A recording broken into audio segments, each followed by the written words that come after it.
Gita LLB সিরিয়ালের আজকের পর্বে আমরা দেখতে পাবো বাড়ির দরজা থেকে স্বস্তিককে ফিরিয়ে দেওয়ার পর গীতার মন ব্যাকুল হয়ে ওঠে, কারণ তার মন জানে স্বস্তিকের কোনো দোষ নেই।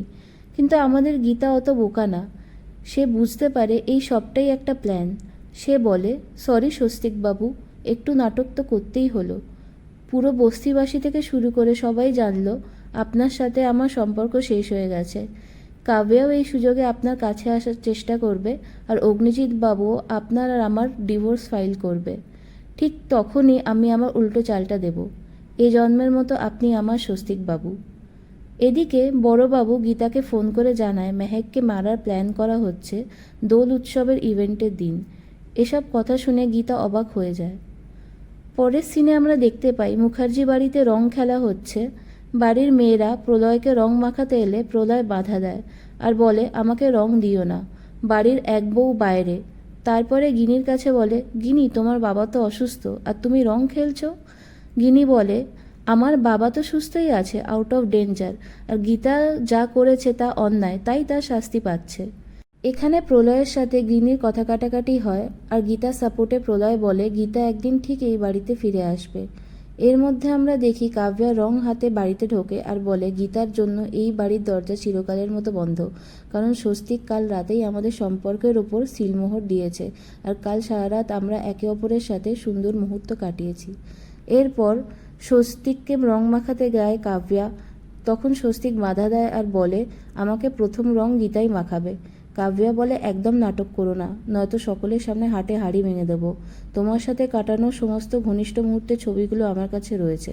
কদিন পর গীতার সাথে তোমার ডিভোর্স হবে, তখন তো এই বাড়িতে আমিই আসবো। এসব দেখে প্রলয় গীতাকে কল করে সবটা জানায়। তখন গীতা বলে, হ্যাঁ, আমি আর স্বস্তিক আলাদা হয়ে যাচ্ছি, আমি আর ওই বাড়িতে ফিরবো না। কিন্তু আমরা তো জানি গীতা কালপ্রিটকে ধরার জন্য নাটক করছে। এরপরে গীতা স্টেফিনিকে নিয়ে বেরিয়ে পড়ে মেহেককে বিপদের হাত থেকে বাঁচাতে।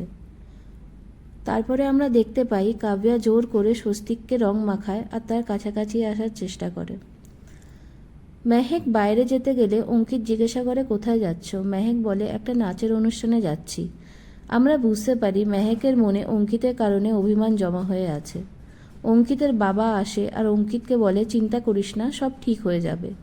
অঙ্কিত সেখান থেকে চলে গেলে তার বাবা বলে, আই এম সরি বেটা, কিন্তু মনে হয় বৌমা আর বাড়ি ফিরতে পারবে না। সিন শিফট হয় আর আমরা মেহেককে নাচের অনুষ্ঠানে দেখতে পাই পারফর্ম করতে।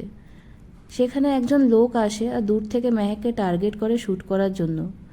গীতা সেখানে ছদ্মবেশে আসে আর মেহেকের হাত ধরে টেনে সাইডে নিয়ে যায় আর নিজে সেখানে গিয়ে ডান্স করতে থাকে। লোকটার টার্গেটে গীতা আসে, লোকটা গীতাকে শ্যুট করতেই যাবে, ঠিক তখনই পঙ্কজ সেখানে আসে আর লোকটাকে ধরে ফেলে। এরপরে গীতা থানায় নিয়ে গিয়ে লোকটাকে উত্তম মাধ্যম দেয় আর বলে, কে তোকে পাঠিয়েছিল মারতে? হঠাৎ গীতার মনে পড়ে পঙ্কজ বলেছিল সে কারোর নাম্বার ট্র্যাক করেছিল। পঙ্কজ প্রথমে না বলতে চাইল, পরে বলে দেয় নাম্বারটা হচ্ছে অম্লান চ্যাটার্জির। এসব কথা শুনে মেহেক ভেঙে পড়ে। গীতা তাকে সান্ত্বনা দেয় আর বলে, এসব কথা যে মেহেক জানতে পেরেছে সেটা কাউকে না জানায়। খুব শিগগির এই কনস্পিরেসির মূলে কে আছে তাকে সে ঠিক ধরবেই। এর পরের পর্বে আমরা দেখতে পাবো গীতা ডিভোর্স পেপার নিয়ে মুখার্জি বাড়িতে যায় আর স্বস্তিককে বলে সাইন করতে। বন্ধুরা, রিভিউ ভালো লাগলে আমার চ্যানেলটিকে সাবস্ক্রাইব করুন আর ভিডিওতে লাইক, কমেন্ট আর শেয়ার করুন। ধন্যবাদ।